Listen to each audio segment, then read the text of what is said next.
I am very privileged to be here to be your chair today for our panel on applied ethics.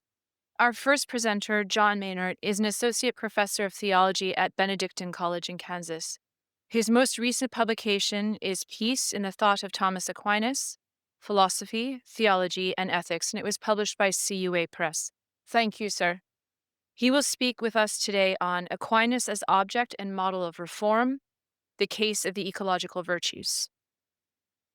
Thank you for coming. As I said before, I've written a little short outline of the paper, longer paper I've written. And I'm going to go through it rather quickly because I think I'd rather spend more time seeing what you all think about the project I'm engaged in rather than me just telling you about it. So, my basic thesis, I'm arguing the context this came up at, we have a Center for Integral Ecology at my institution called Benedictine College, and we had a presenter there who was presenting about ecological virtue.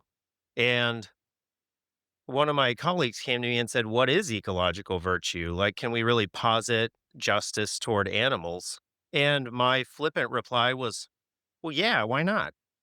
Right? Aquinas, and I already had my initial thesis. Aquinas is pretty flexible about what he posits as a potential part of a virtue, so why not justice? And so I'm trying to work that into a longer paper and using the ecological virtues as a test case. But my basic thesis is Aquinas has built into an ethics a kind of reform mechanism by treating the virtues as wholes, okay, and treating them as principal parts or principal virtues as wholes with parts where he, in his own work, and I think Thomas subsequently, have shown high flexibility in the parts of virtues, which has allowed Thomism to adapt to lots of different circumstances, but also remain ecclesial in the sense that it has some kind of flexibility with it, that we can continue to act as parts of the church as it moves toward becoming more ecologically aware. Perfect. We can go that direction. And in other words, Aquinas built it into his ethics. So that's my thesis. And I'm using the ecological virtues as a kind of test case, right? Because these are new virtues. In some sense, they're being posited by an environmental movement. So there's a whole part of the paper where I kind of try to trace this out and show the history of environmental virtue ethics. Then I pick three that I think we could work with just to see how it might work, right? What did I pick? Wonder, ecological justice, and benevolence. Benevolence. And so then the bulk of the paper spends time talking about what Aquinas means by his mereology or parts and wholes, and understanding them in terms of the transcendentals of one and division. So what is a whole is what is can be divided into parts, and a part is that into which a whole is divided. But in as much as a whole is, it's one. So he's got this whole metaphysics of parts and wholes, which is very interesting. And then I try to take that and apply it, show that he applies it to his virtue theories, right? So famously in the Summa, he claims that every cardinal virtue, at least, I think you could also argue for the theological virtues, but that's more of an extension, right? Because the treating each cardinal virtue as a principal virtue specified by its matter, but also as a whole, composed of all three different types of parts: integral, subjective, and potential. I guess I should say what those are. So Aquinas thinks there are three major types of wholes: integral wholes, which are different parts composed to each contribute their own perfection to build a whole. Subjective wholes is when you is like a genus is a whole and it's predicated of different subjects, so subjective whole of different species. And then potential wholes are when a higher form contains the power in itself of the lower, right? So the example there is that a rational soul contains potentially, right, or in itself the power of the nutritive and the vegetative souls. And of course, animal contains both human and horse and duck and whatever other animals you want. And then a house is an integral whole built of walls and windows and, other things that build a house, right? Each contributing something. So Aquinas thinks his virtues are wholes in all three senses also.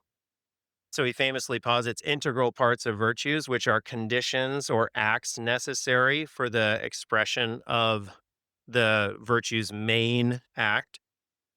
And then he has subjective wholes, which are different specifications of the object of the virtue with specific differences that would denominate different virtues that are all of the same genus. And then, of course, potential wholes is any time a separate virtue resembles by analogous predication the main principal virtue, you just call it a subjective part. It deals with a secondary matter, it deals with an easier matter, right? But it has an analogous resemblance to the main virtue, right? So he understands his virtue theory and virtues as wholes. And I think this allows him a lot of flexibility, right? That's the main thesis is by allowing it as a whole, you can have virtues shift in their integral parts because conditions necessary for the full expression of a virtue could change either by addition or subtraction. By subjective wholes, right? You could discover a new species, which most of us don't think would challenge anything, right? New species, great. Just stick it in there. And potential wholes, right? If you have something that even resembles by analogous predication a main virtue, then you can posit as a potential part of that virtue, right? And I think in Aquinas, it was common in the Middle Ages to build your virtue ethics this way, right? Peraldus has the five parts of justice, right? So it's just kind of a medieval thing. I don't think Aquinas like came up with this on his own, but building a virtue ethics this way allows it to be highly adaptable by addition or subtraction according to the different parts.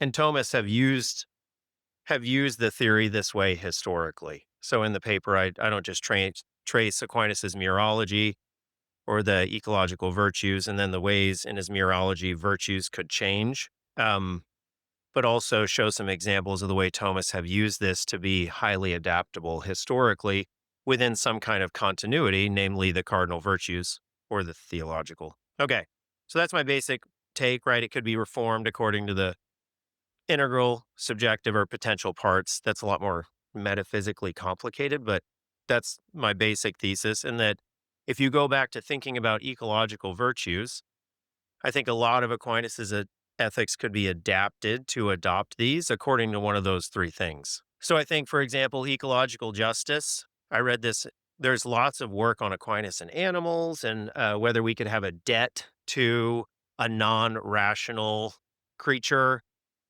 but pretty much all sides of the debate will admit that if you're going to posit a debt, well, it's going to be a metaphor or an analogy. Poof. That's all Aquinas needs to posit a potential part. Like it's a low bar, right? And so we spend all this time arguing about this, but I think Aquinas is probably more flexible. Yes, if you want to speak strictly, it's not just, we have no debts and justice to animals or to plants or the rest of creation. But if, right, half of Aquinas's thought is a metaphor and an analogy, so I don't see why we can't do that here, then we do have a debt there, but according to a different mode of speech and understanding it, if you want to be totally precise about it. So we could posit ecological justice, right? Where we do recognize the goodness of creation.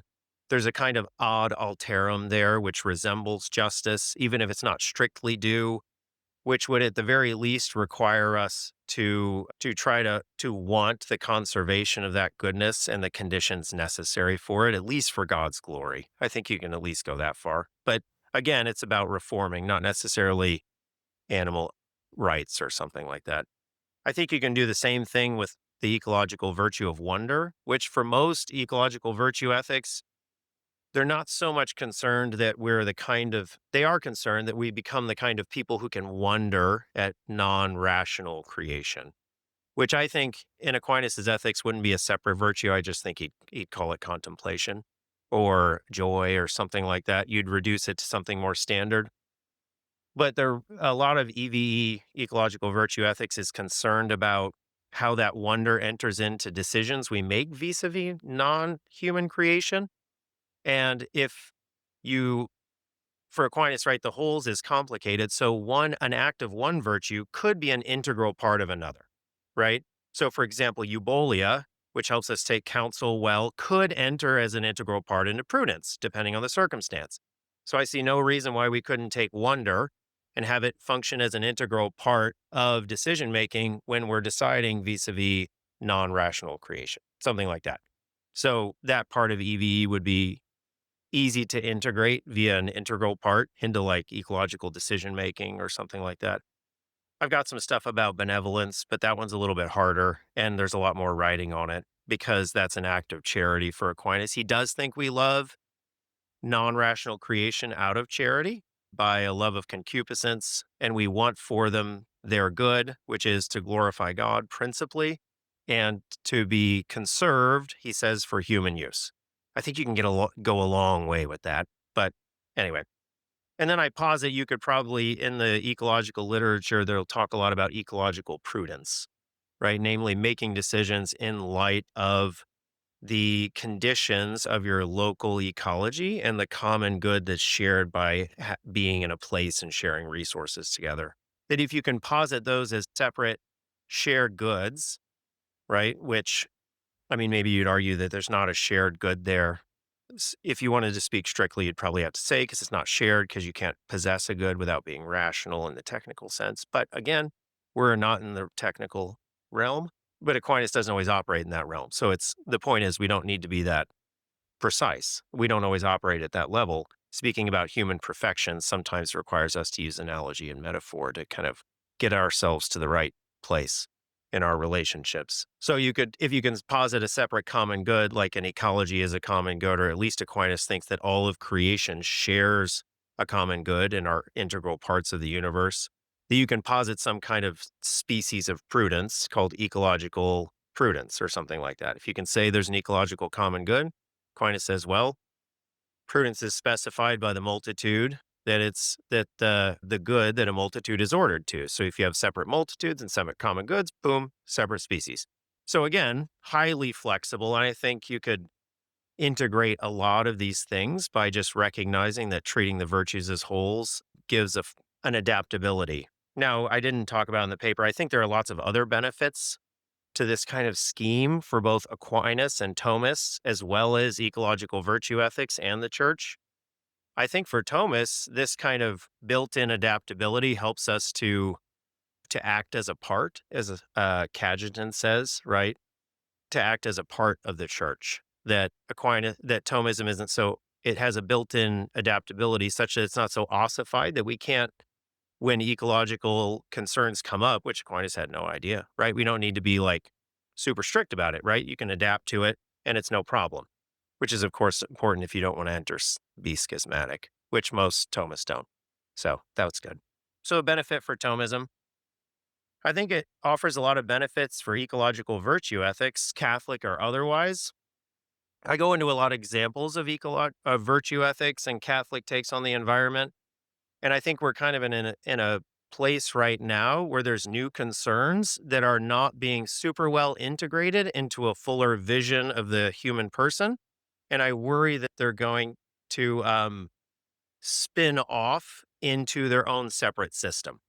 So this happened, at least if you follow Keenan in the 16th century with casuistry, we couldn't make sense of this new stuff. And so we spun a new system to deal with it. I'm worried we're doing that where a lot of e- ecological reflection is in some sense tying itself to quasi-utilitarian moral methodologies to help make sense of it. And I worry about that. So I think it's helpful to give ecological virtue ethics, Catholic or otherwise, from becoming its own separate system. In other words, also becoming schismatic. It may be just in the intellectual sense. I don't know. But also connecting ecological virtue ethics to a wider vision of the human good by integrating them into at least the cardinal virtues. I think you can claim the theological virtues also are wholes. Aquinas does, but I don't go into that a lot. I do a little bit in the paper. And the last thing I think it offers a benefit that it gives us a clear place to teach new virtues and right because we always teach the theological and cardinal virtues. That's very easy to teach. Well, great. They're wholes, and so they have different parts. So we want to talk about ecological justice. Fantastic. Potential part of justice. Teach it with justice. So it's good for catechesis. I also think it gives us a really good pastoral leg to stand on. I think a lot of us felt this after Laudato Si. I'll just speak for myself, where I had no freaking clue what I was supposed to do now, or how to deliberate about it, or how that was connected to the rest of my life, or whether I should start confessing not cutting the mold off my cheese. and eating it anyway. You know what I mean? Because you can, because mold, cheese, and mold doesn't go all the way to the center. You know what I So, helping to incorporate the ecological virtue ethics gives us some way to deliberate about that in terms of the wider virtue ethics of Catholic that matches a Catholic anthropology, but also to confess our sins vis-a-vis the environment. I think a lot of our temptation, this is totally a conjecture, but reading Ratzinger's in Call to Community talks about a real temptation to relativism is that when you don't have true forgiveness that is backed up by authority, you feel the need to reduce the moral law so that you can live with yourself. And I think that's true, at least in my own life, that I'd love to reduce the moral law so I can live with myself.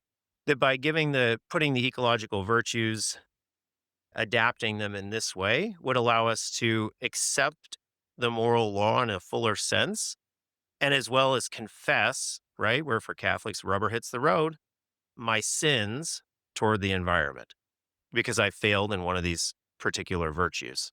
And that allows us to bear the weight of the moral law. Anyway, I got all this.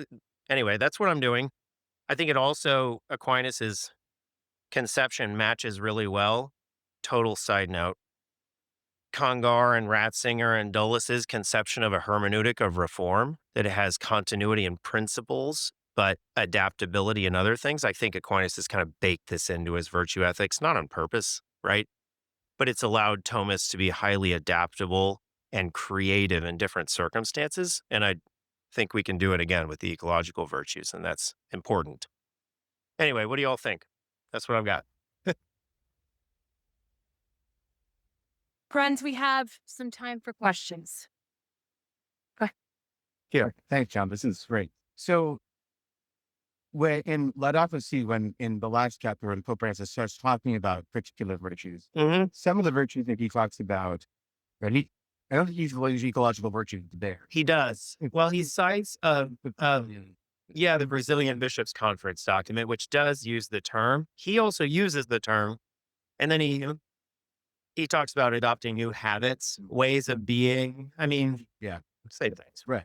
So some of the examples that he gives are what Aquinas would call virtues of passion, Mhm. right? So he talks about humility and Yeah. sobriety and things like Yeah. that. So the examples you were looking at were intellectual virtues and virtues of the will, Mhm. justice and quickness. Is this going to work also, if you think, for virtues of the passion, which I mean already are?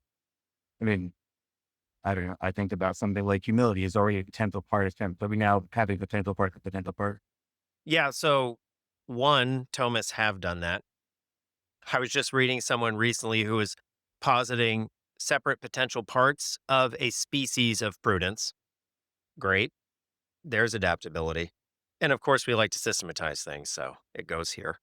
But part of the reason I didn't talk about those is because, in some sense, Aquinas's ethics don't need to be reformed at all.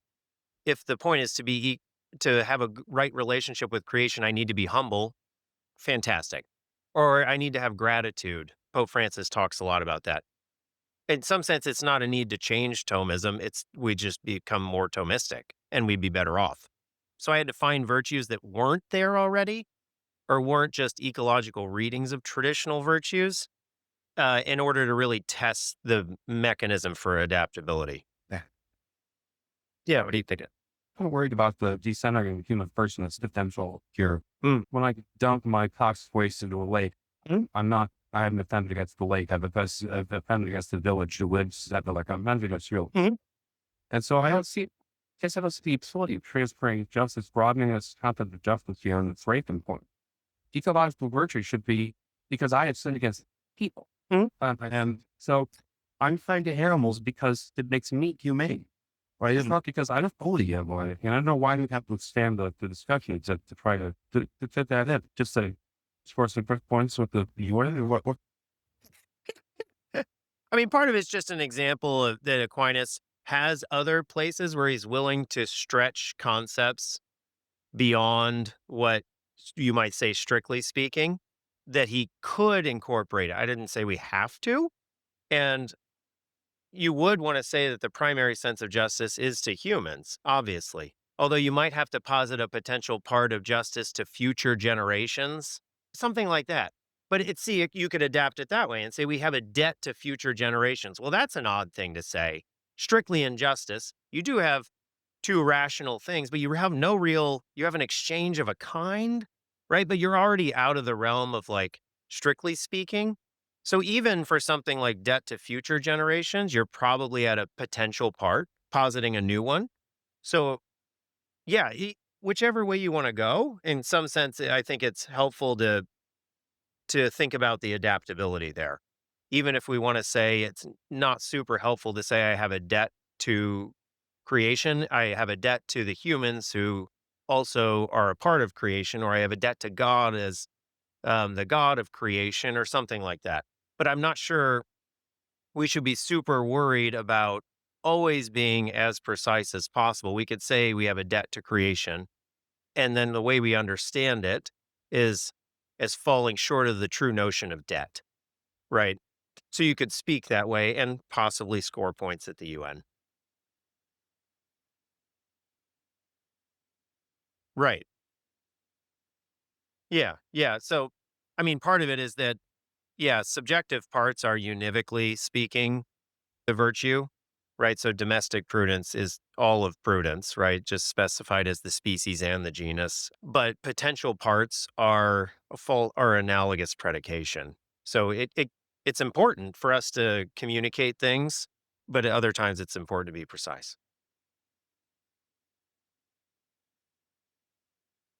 I mean, you have to ask about most recycling does absolutely no good for your relationship to the environment because it just goes somewhere. It's just really meant to make us feel good. But if it actually did something, then you might be able to say, well, the human has a defect who doesn't want to do this thing.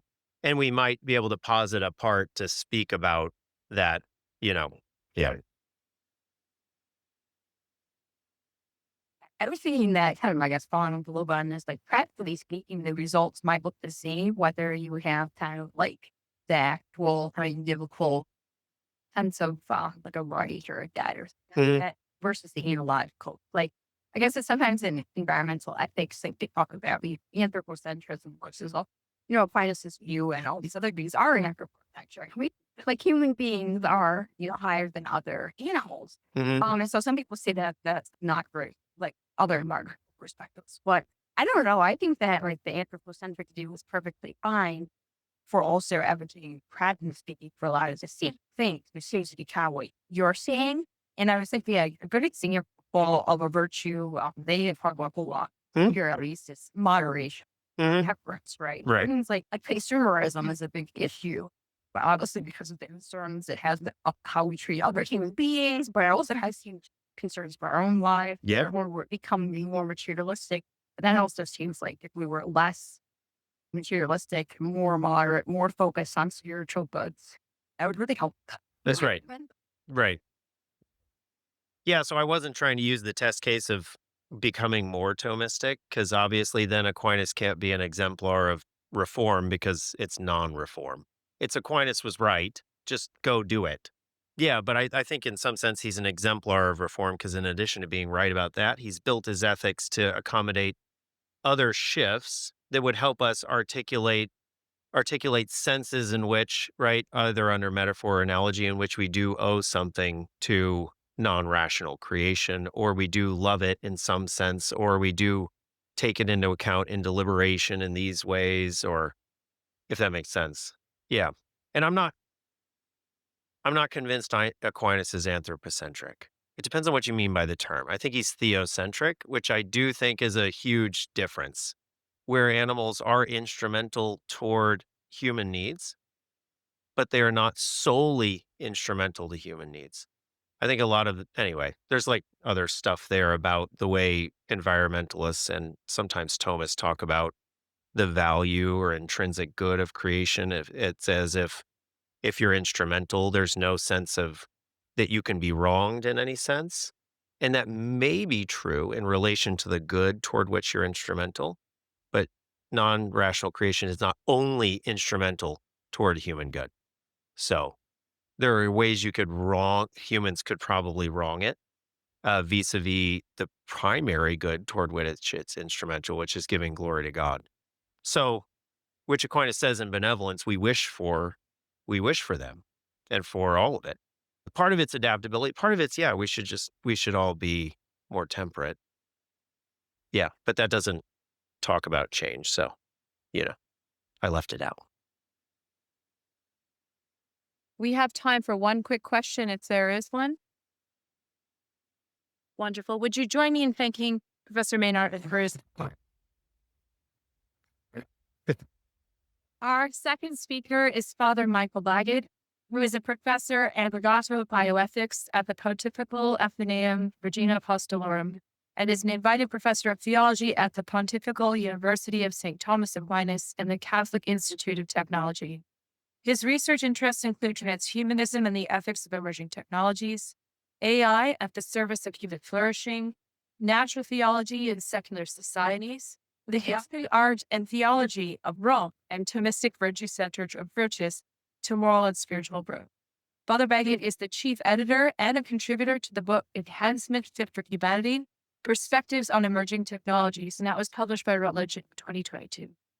Today, he will speak with us on Enhancing the Virtues, a Thomistic evaluation of proposals for moral bioenhancement. Thank you very much, Father. Great. Well, thank you very much. And I think that this presentation transitions well from what we just heard, because I'm convinced, as we heard, that Thomas Aquinas provides a lot of perennial principles for us to approach and assess well contemporary issues or challenges that he could not have imagined. I mean, perhaps some of the things that I'm talking about are difficult for us to imagine today. So certainly he would not have been thinking about them some 800 or so years ago. And I want to look today especially at some proposals for moral bioenhancement. It's part of a larger project for radical human enhancement that's often associated with the transhumanist movement. So their goal is to improve our lives significantly at different levels. The cognitive level, in our mood, physically, in terms of our lifespan, etc. But there are also thinkers outside of transhumanism that are deeply concerned and interested in using the best technology at our disposal to make our lives better. So I want to see what we can do to assess some of these proposals, which admittedly are still often in an experimental phase. Much of the movement that we have today, we could say, was launched by a work that came out a decade ago called Unfit for the Future, The Need for Moral Enhancement. And this was put together by Julian Savulescu and Ingmar Pearson. And just to summarize their perspective, they are convinced that the process of evolution that has brought us here today has really favored human beings who can survive and thrive in small communities. And so we've managed to get by huddling together and protecting our own and moving forward in that way. And that's been really great and essential to get us to this point. But we live in a very different world. We live in a world where many of our problems are global problems. So they like to cite all of the potential disasters that can come from uncontrolled climate change, where they talk about nuclear warfare. We could add pandemics. These are global problems, right? So it's not about what one family or tribe or clan does. It's about how we collaborate as a larger whole. But unfortunately, this evolutionary process, which has allowed our survival, has left us woefully ill-equipped, unfit for the future, which in a sense is already our present. And so they think that we need even more than good old-fashioned education and other forms of moral meditation. We also need some serious biotechnical boosts. And so they propose this idea of intervening through pharmaceutical approaches, through genetic approaches, and other interventions so that we are morally enhanced. And they tie this project of moral enhancement very much to other popular projects of cognitive and mood enhancement. So we can be morally enhanced if we are, on the whole, better able to judge and assess moral situations with, say, less bias, less narrow perspective. And we're also motivated, so we're sort of emotionally compelled to do this, again, not just for our own, but at the global level. So they want to combine projects of cognitive enhancement and mood enhancement together to this kind of moral enhancement. And they're also very clear, especially in this first book that launched the movement, that this might not work. Okay, so it may not work, but if it doesn't, at least their position in 2012 seemed to be we're probably doomed. If we don't morally enhance ourselves in this radical fashion, we're probably going to destroy ourselves. Met with the authors at an event in May, and it was delightful to chat with them about these themes. And I think they have a slightly more modest, moderate view a decade later, but we can maybe discuss that a bit, a bit in the questions and answers. Okay, so just before we get to how to assess this kind of ethically and how this may or may not fit into a Thomistic moral theology or philosophical ethics, I just want to obviously assess some of the base questions about the feasibility of this project and maybe some of the ideas of what they might like to do here. First off, I think it's worth giving them a fair hearing because there are lots of reasons why it would be really helpful for us to have cognitively enhanced people. Just think of all of the kind of safety disasters, problems that come about because people are somehow limited in their capacities, their skills. Also, it could potentially be great for economic productivity for this. And while they're the first to say that economic success doesn't equal a full good life or human happiness, it at least places some conditions in for us to flourish and to benefit, and all sorts of societal benefits and discoveries in medicine and science and so forth. So it's fair to give them a hearing. But when we come to these questions about feasibility, there are already some limits. Susan B. Levine has done a lot of work on this, and she identifies three main areas that should give us some pause and some current concern.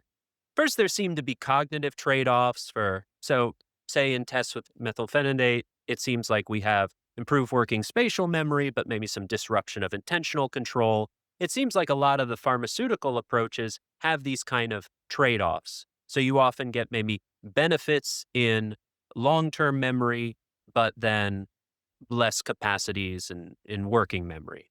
So you might maintain certain information for longer periods, but struggle to learn something new. And this applies not just at the pharmaceutical level, but also some tests that we've done, say with transcranial magnetic stimulation. There was one test where they looked at mathematical work. So stimulating the posterior parietal cortex seemed to improve capacity to learn new mathematics, but then seemed to lead to poorer results in employing what was already learned. Whereas when they stimulated the dorsolateral prefrontal cortex, it had kind of the opposite effect.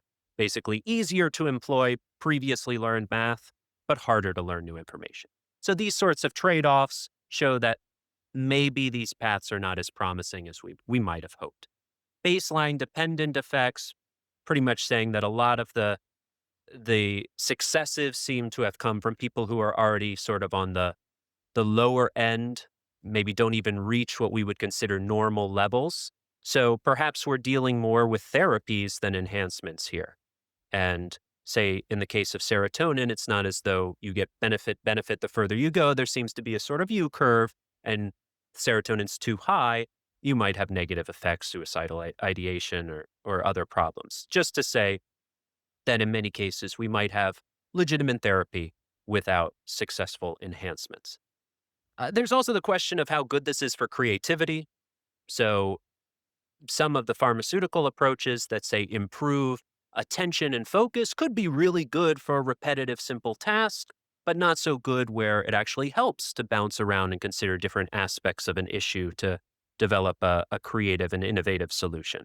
So again, we might gain in some area, but lose out in another area.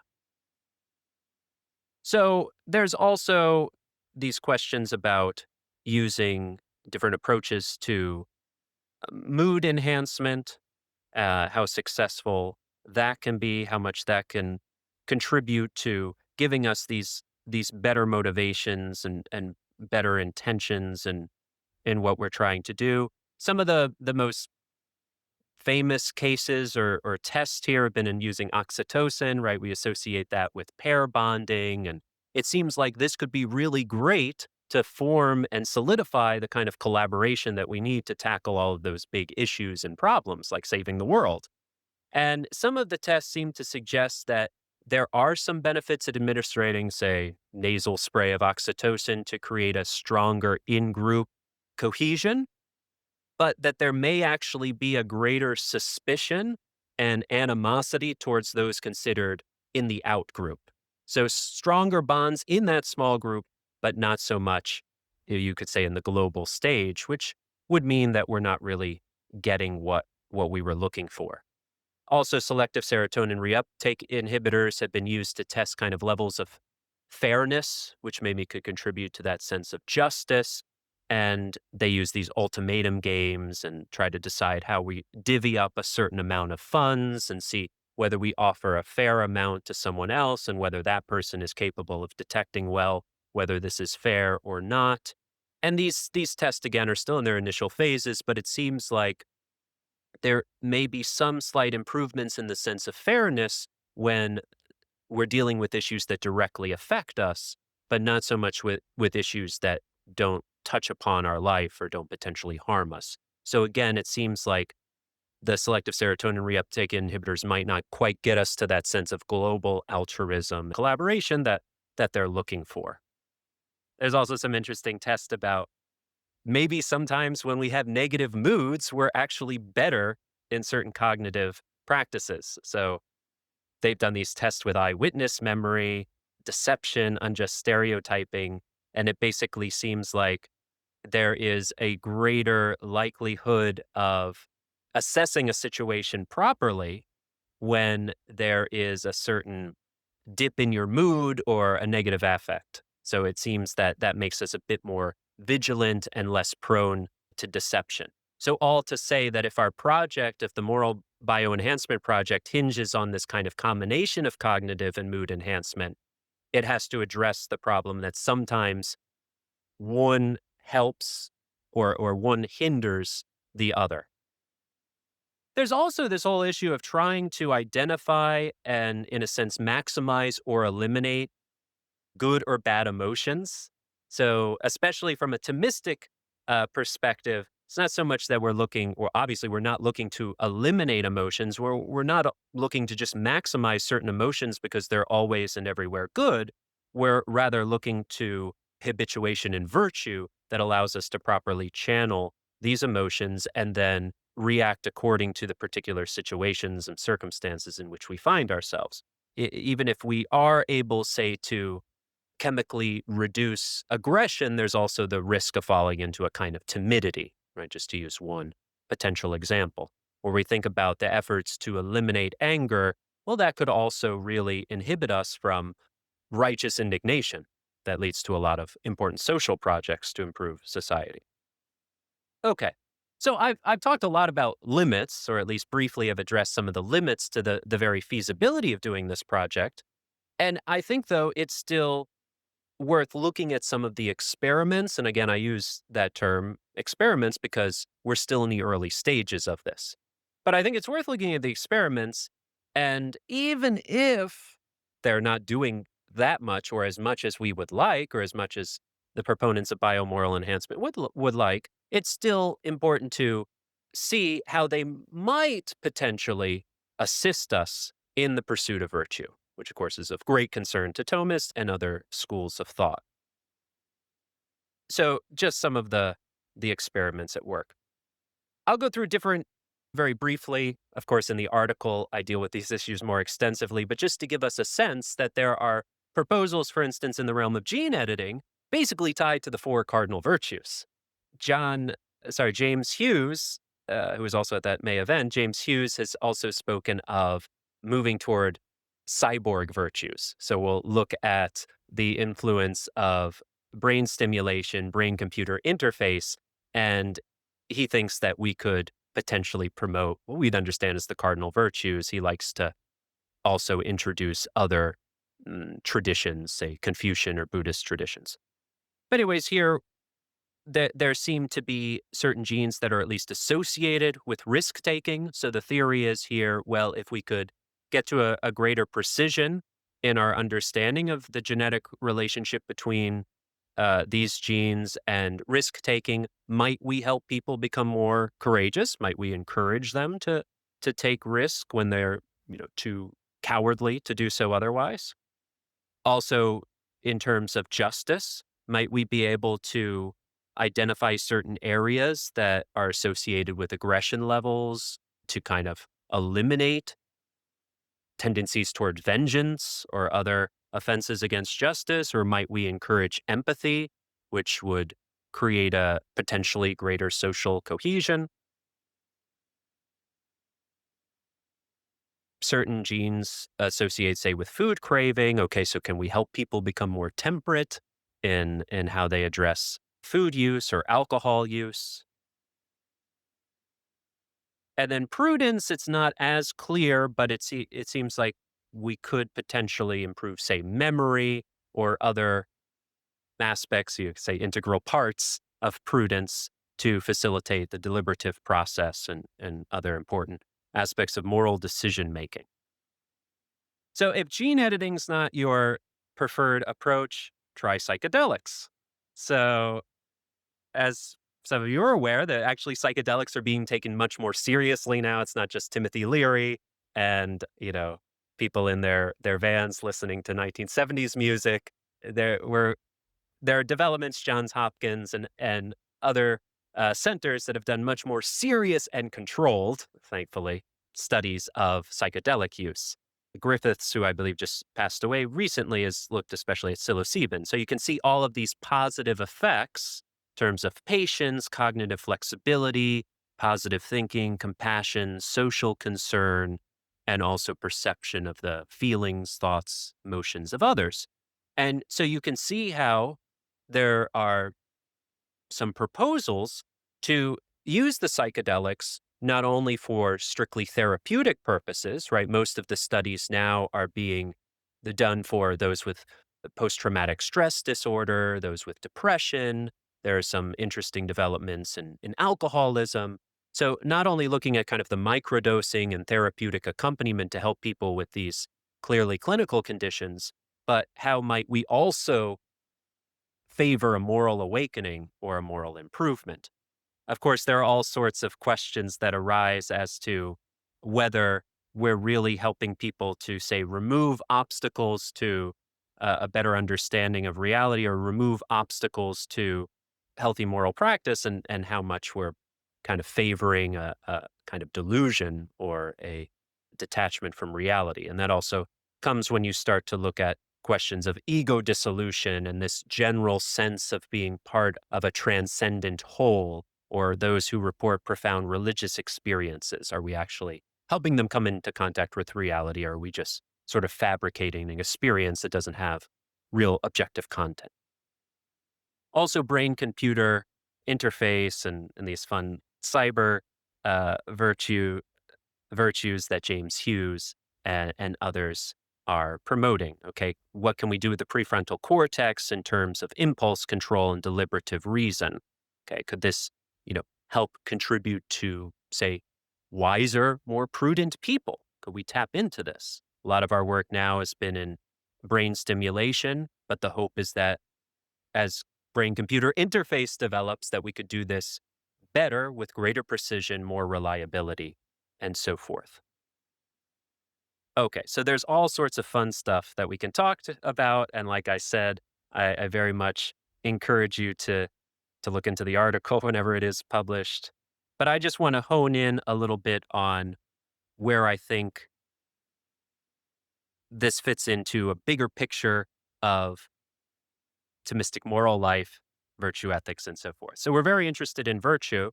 And so I think it's important for us, whenever we're looking at proposals to favor the moral life, in particular in the case of James Hughes, to actually encourage virtues, whether they're cyborg or otherwise, to remind ourselves kind of what it means to truly live a virtuous life. So there was a piece that just recently came out in the Journal of Medicine and Philosophy that very helpfully goes through these or many of the proposals for moral bioenhancement and starts to ask the question, can we ever consistently and reliably produce virtue? Spoiler alert, the answer is no, but it's not a complete dismissal of what they're doing.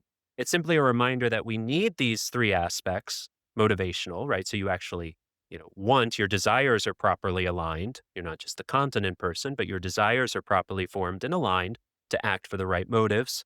Rational, right? That you have the correct pattern of reasoning. And so you actually have a prudence, which allows you to decide based on the circumstances and the situation in which you find yourselves, how to use or act in accord with these different character traits, even if these character traits have been profoundly shaped or encouraged by the different interventions that we looked at. And then the behavioral, right? This is something consistent, not sporadic. And it's something that actually comes from your second nature, right? It's actually who you are. It's something that has been formed in you and is not something that is simply the kind of result of an intervention that has made you passive and that in a sense is not really your responsibility or does not spring from who you are. Okay. There's all sorts of questions too about human flourishing and what we mean by that. But uh, sort of in the interest of time, what I want to do here as well is just say that my own approach is basically that a Thomistic philosophical theological outlook should be very interested in these different proposals and concerns. Assuming that they develop well, I think some of these interventions could, in fact, assist in, facilitate, nudge us in the right direction, assist in certain dispositions, maybe remove certain physiological, neurobiological obstacles to the development of virtue. But while they may aid, assist, facilitate our pursuit of virtue, they can never guarantee it. They can never produce it consistently and reliably for some of the reasons that I very briefly outlined here, and that there's just no way of getting around virtue habituation or the gift of infused virtues. That I think that we need to endorse and actively consent to whatever sort of disposition these interventions may be nudging us toward. So I'm not afraid of them all. I don't think we have to dismiss them. I'm even comfortable with the idea of accepting not only therapy, but enhancements. That is that which goes beyond what is the kind of biological norm for health, so long as those enhancements are consistent with our biological health and are not hindering us from pursuing other non-physical goods. So I'm comfortable with and willing to accept the idea of incorporating these bioenhancements, some of the proposals, but would want us to look beyond them to see how they fit into a larger picture of the good life. And I think that we have a lot of orientation and guidance from Thomism. Toward the end of the article, I issue an even deeper critique. It's not simply that I think certain transhumanists or those who are aligned to the transhumanist movement pick out bad interventions or proposing bad uses of technology. I actually think that many of them lack the philosophical resources to even use the term enhancement. That's a very value-laden, value-charged term. And at least many of the thinkers in this school tend toward a kind of moral subjectivism and a great focus on human autonomy, a resistance to any notion of imposing some sort of universal standard of the good life. And so I think from that kind of moral subjectivism, they simply lack the philosophical terms to speak of an enhancement, and they're basically left to talk about biotechnical, biomedical alterations. Will be different, but whether that different is better or worse will depend upon some teleology, some clear ethical standard. And that's where I think Thomism can come in to offer quite a bit and to offer a well-grounded teleology to assess prudentially does this intervention assist this person, this community, toward a more virtuous life or not? Thank you very much.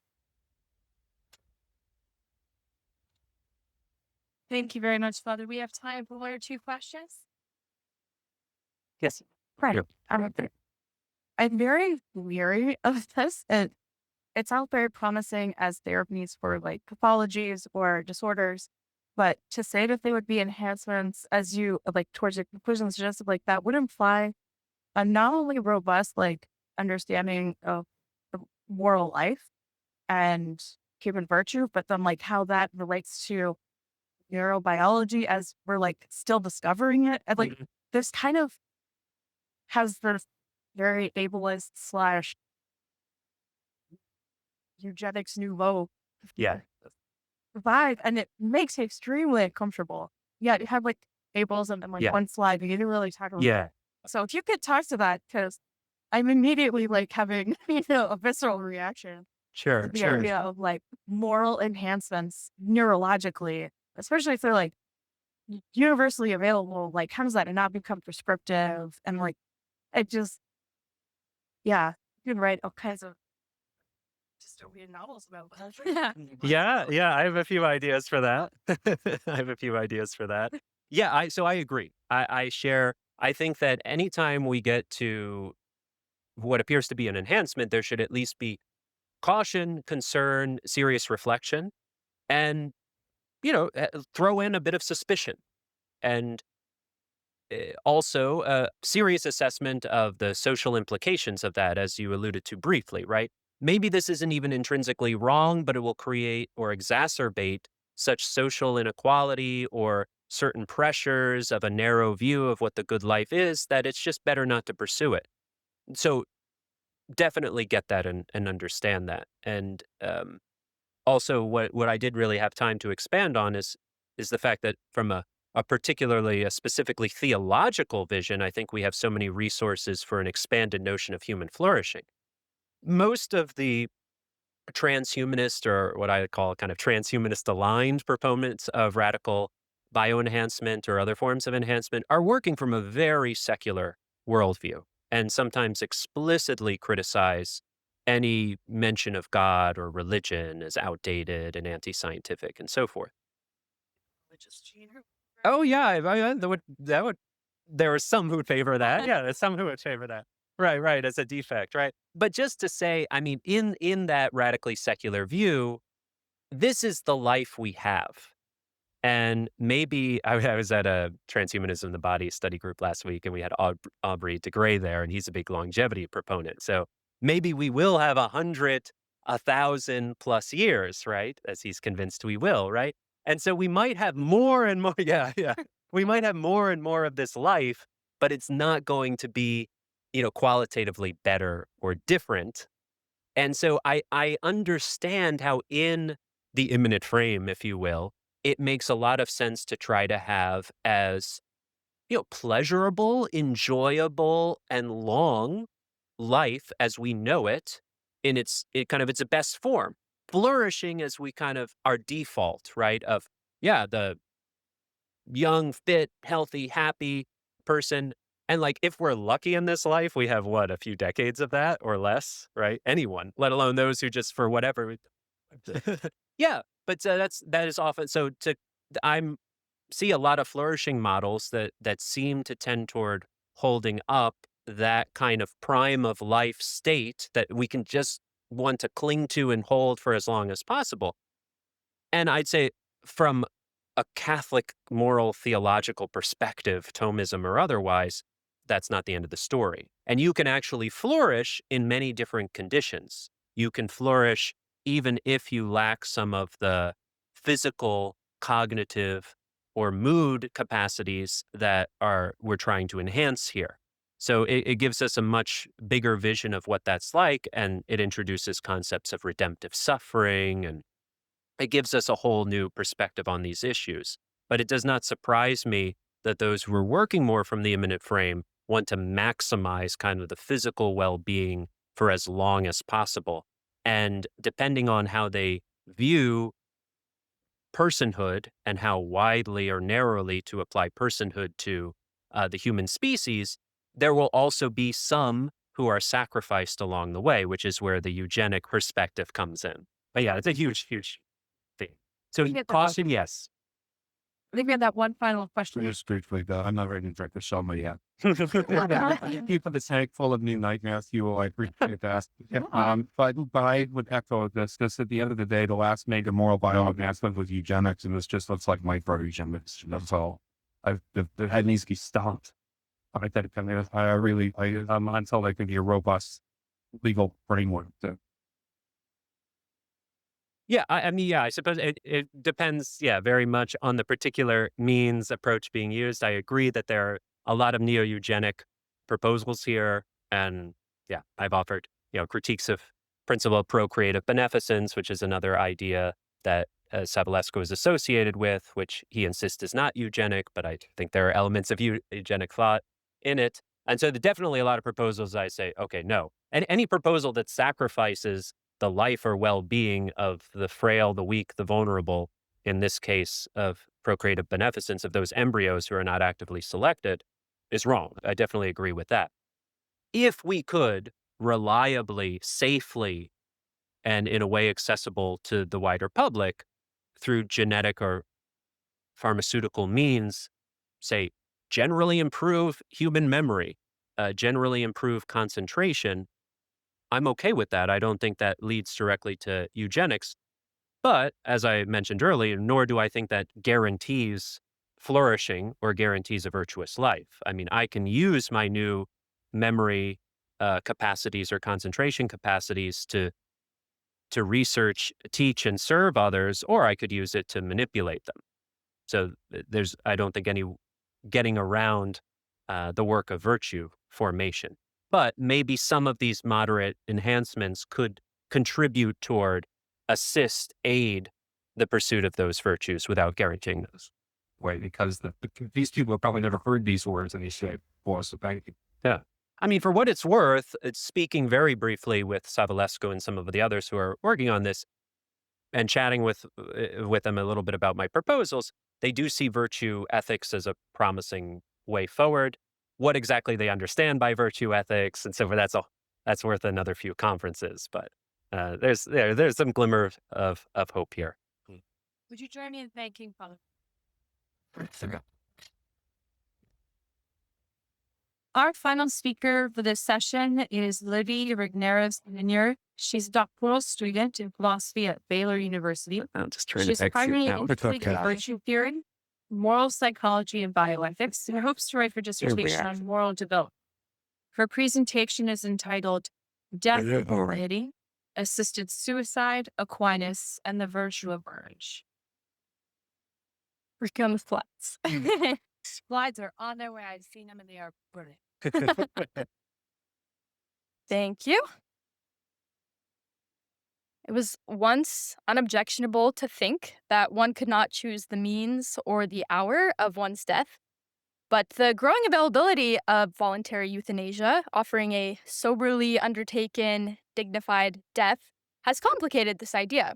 The language often used around assisted suicide claims to offer those facing terminal illness a way to rationally order their life until its end, perhaps even offering a way of courageously facing death. Yet based on the Thomistic conception of courage, I argue that death with dignity through methods of assisted suicide rob the individual of a noble death rather than enshrining a virtuous end. In the first part of this talk, I examine Aquinas' account of courage and suggest a revision to his theory to fit with an understanding of death as the spiritual battle of the soul. In the second part, I examine reasons given by patients for utilizing assisted suicide, discuss the marks of the courageous man, and I identify how these patients miss these marks in proceeding with assisted suicide.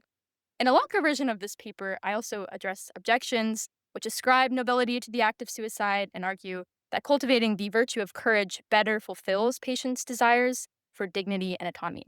However, given our limited time today, I will stick to the Thomistic motivations for this view. Now, the virtue ethics tradition is concerned with moral character, such that what you do partly constitutes who you are. The individual decides what sort of person she wants to be throughout her life and finally at death. And as animals with a rational nature, we can choose in accordance with or in opposition to right reason. Habitually acting well requires the virtues which serve to guard the practice of right reason and create in us a second nature, by which the pursuit of the good is pleasant and easy. Courage, or fortitude, protects reason from shrinking in fear, what Aquinas describes as a withdrawal from an evil that entails difficulty. Joseph Pieper, with Thomistic inspiration, remarks that courage presupposes vulnerability, the mark of a human rather than an angelic nature. Confronted with injury, courage enables one to suffer well.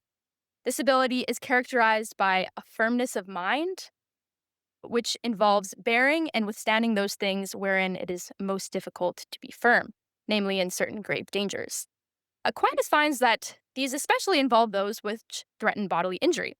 The most difficult expression of fortitude involves facing death as the most fearful of all bodily evils, since it does away with all bodily goods.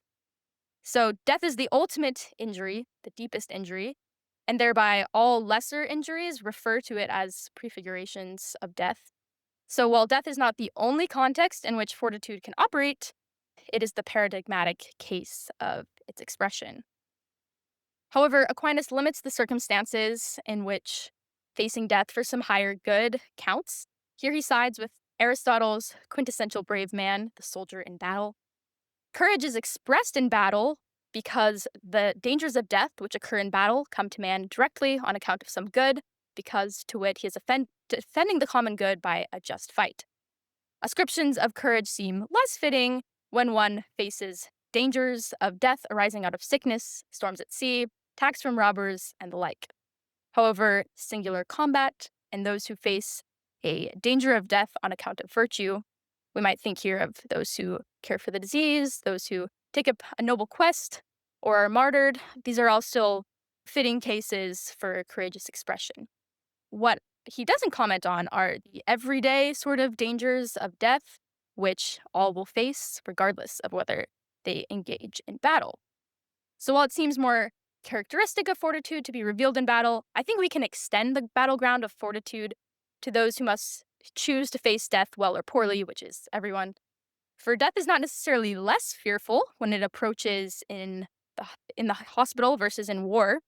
Modern man likes to speak of death in rather positive terms, like passing on, ceasing to live, replacing funerals with celebrations of life, or swapping corpses with the cheery portraits of the deceased. But death is always violent. Some individuals die more peacefully than others, like in sleep, but death itself is always the same. It's the severing of body from spirit, soul, life, etc. So without fail, death comes as an enemy to the body, which fights to preserve itself as an organism and ultimately loses. Now, the idea that death, regardless of its context, is a battle became increasingly popular in the 15th century Ars Moriendi tradition. The tradition responds partly to the vast number of gruesome pandemic deaths due to the Black Plague. The longer version was a woodblock printed text published initially around 1450 and widely circulated, one of the first of its kind following the invention of the printing press, whereas the shorter Ars Moriendi was a series of woodcut images useful in teaching for the illiterate many of late medieval Europe. Sister Mary Catherine O'Connor writes that the tradition is a complete and intelligible guide to the business of dying, a method to be learned and kept at one's fingers for use in that all-important and inescapable hour. So in other words, this tradition is a spiritual weapon of sorts. The images represent the struggle between good and evil. The combatants are the evil suggestions of the bad angel and the inspirations of the good. Lydia Dugdale notes that it is clear from the representations of angels and demons that a battle wages for the dying man's soul. A reproduction of an early copy of the text, located in the British Museum, describes a man dying, emaciated by illness. Suicide is strongly entertained. One of the demons touches the dying man's shoulder with his right hand, while in his left he bears a scroll with the inscription, "Kill thyself." The following images display the dying person under attack. You can see some of them on this slide. The devil tempting them with unbelief, despair, impatience, vainglory, and attachment to relatives and material possessions. But fortunately, in every case, the dying man's good angel comes to his rescue, stirring him to hold fast to faith, hope, love, humility, and detachment, the antidotes for these temptations.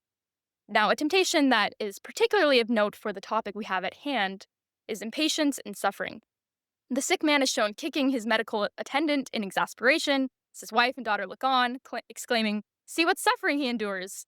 But once again, the good angel administers to him and presents him with exemplars of endurance. The dying man responds by folding his hands in prayer. So, showcasing these experiences is meant to stir the dying viewer to acknowledge the reality of what faces them, or the non dying viewer, so us at this moment, to prepare themselves for such a moment. Confronting death on account of some natural evil exhibits the right criteria for the practice of courage. It involves facing fearsome, grave danger, particularly that which destroys bodily goods. Yet it is the sort of event towards which one can have firmness of mind, fighting the temptation to fear and despair. And the individual can face death bravely because what is at stake is his greatest good and eternal destiny. This involves not viewing death as good. After all, it destroys bodily goods, which we rightly value. But one might welcome death as with knowledge that the goods at stake are higher than bodily preservation. So if the process of dying is a spiritual battleground, the virtue of fortitude is centrally relevant. So our question becomes whether one can die courageously through assisted suicide. Initiatives pushing for wider access to assisted suicide often refer to patients undergoing extreme bodily duress and encourage compassion and mercy towards these people. But it's not so clear that what is being sought is merely physical relief. A summary of data from Oregon, where assisted suicide has been legal since 1997, finds that refractory, that is, unmanageable, physical pain is no longer the most compelling reason for ending one's life through lethal ingestion. Rather, 90% of patients examined instead cite the reality of losing autonomy and the ability to engage in enjoyable activities. Around 75% were worried about the loss of their dignity. Just under half claimed to want to avoid being a burden toward their loved ones, which was about the same amount as those who point to the fear of losing control of bodily function. Only a quarter of patients listed pain management as a concern leading to their decision. Perhaps this data is unsurprising given massive advances in pain medicine. But what is new and only now conceivable in a technological age is the idea that one can direct the course and circumstances of one's life and death entirely. With more resources to combat pain and suffering, any fruits of personal transformation that frailty might have produced in times past is now rendered incomprehensible. To be clear, patients considering assisted suicide are undoubtedly troubled and ill, deserving tremendous sensitivity and care. However, as this data begins to suggest, their suffering is not only bodily, but also mental and spiritual. So, to consider whether assisted suicide can display courage, we must examine whether its practice coheres with the way in which the virtuous man approaches death. Aquinas determines 4 interrelated marks which the courageous man displays: standing one's ground, endurance, sorrow for physical goods but pleasure from spiritual goods, and the gift of grace. First, the brave man does not run from danger. The circumstances in which one might display this virtue involve some threat of death. Thus, courage requires one not to refuse right action on account of that threat. Aquinas reflects that the courageous man will not fail to attend on a sick friend through fear of deadly infection, or not refuse to undertake a journey with some godly object in view through fear of shipwreck or robbers. Now, the martyr displays this steadiness most characteristically, facing a fight that is waged against their own person, and this for the sake of the sovereign good, which is God. Thereby, the action of the martyr is included in the genus of fortitude that regards warlike actions, and we can commend martyrs for having been valiant in battle. This firmness and character associated with the martyr is closely linked to the second mark of the brave man, which is endurance. In asking whether endurance or attack is the chief act of fortitude, Aquinas rules in favor of the former, endurance. For while the danger at hand naturally moderates one's daring, fear is more difficult to suppress. So, fortitude primarily stimulates endurance. to stand immovable in the midst of dangers rather than to attack them.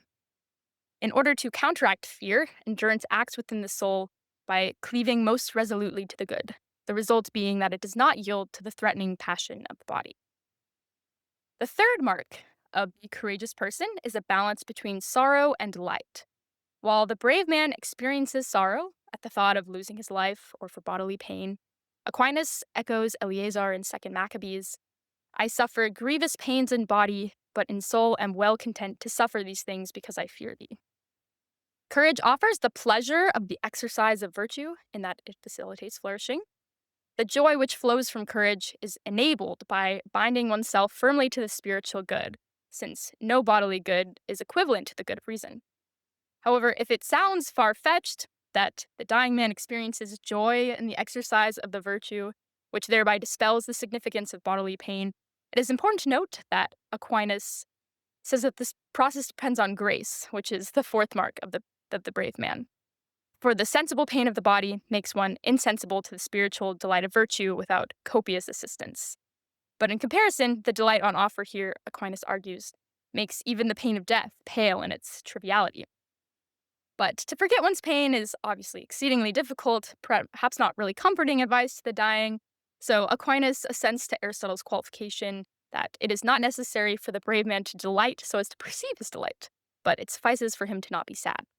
So minimally, the pleasure of virtue balances out one's bodily suffering so as to prevent the triumph of fear over the goods of reason, and perhaps only in supererogatory cases could exceed suffering and constitute true delight.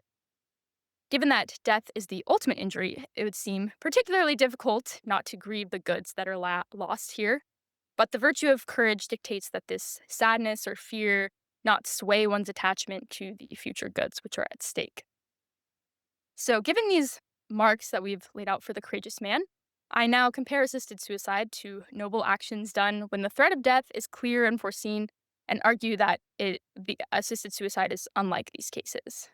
So, to begin with, call to mind the noble soldier who, upon seeing an enemy grenade land close to his battalion, soberly decides to throw his own body on the explosive, saving the lives of his companions through his death. So this honorable individual foresaw that this action would likely end his life. He displays the marks of courage. He does not run from danger. He endures in his resolve. The pleasure of knowing his friends live outweigh his fear of pain.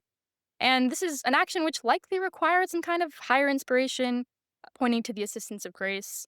Perhaps there are some cases in which the opportunity to be self-sacrificial aligns with the desire to end one's life. But in the majority of these cases, if the grenade is a dud, everyone rejoices, and this brave man is happy to save his own life as well.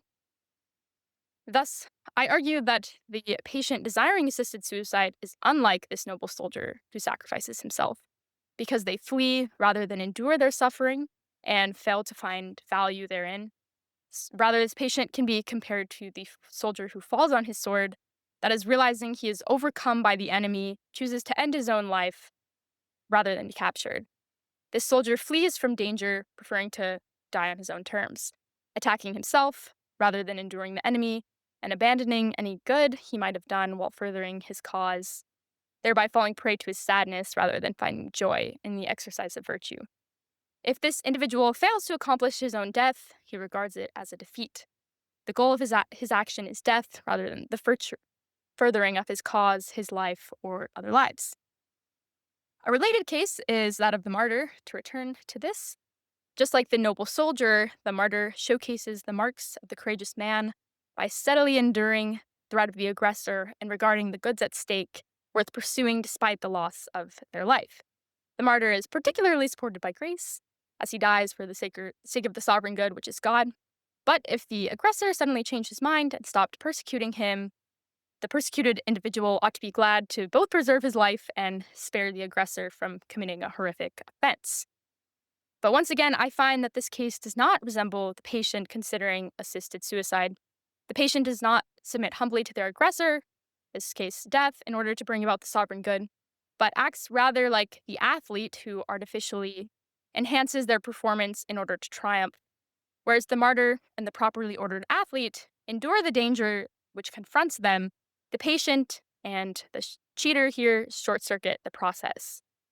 What is missing in the cheater is a regard for anything other than winning. That is, he ignores the value of reaching his goal by his own power, cultivating his own virtue, and gaining strength of his own volition. The cheater does not display the virtue of courage, but rather flees from the pain of the efforts required of him and thereby loses the goods available to him in endurance. So, too, the patient who proceeds with assisted suicide directly desires death and rejects the goods which result from perseverance and suffering. So, the patient who desires assisted suicide desires death for its own sake. To see the end of one's suffering as a good is not problematic. We might welcome death as a kind of relief to that suffering, but undertaking direct pursuit of one's death is a different matter. The fears which patients face are legitimate, yet I argue that the patient can fulfill their desire to avoid these evils and pursue the good of her rational nature, courage in particular, through resisting the false hope of assisted suicide. To endure suffering in the face of death for the sake of higher goods, that is, to cultivate courage, best fulfills the desires of patients in a way that facilitates their flourishing as human persons. Rather than being enabled to flee their pain through assisted suicide, dying patients ought to be encouraged in a way akin to the Ars Moriendi, given models to emulate, hope to strengthen them, and prayer and grace to console them. The virtue of courage is only part of what contributes to a good death, but underlies the sort of endurance required to fight the good fight, finish the race, and keep the faith.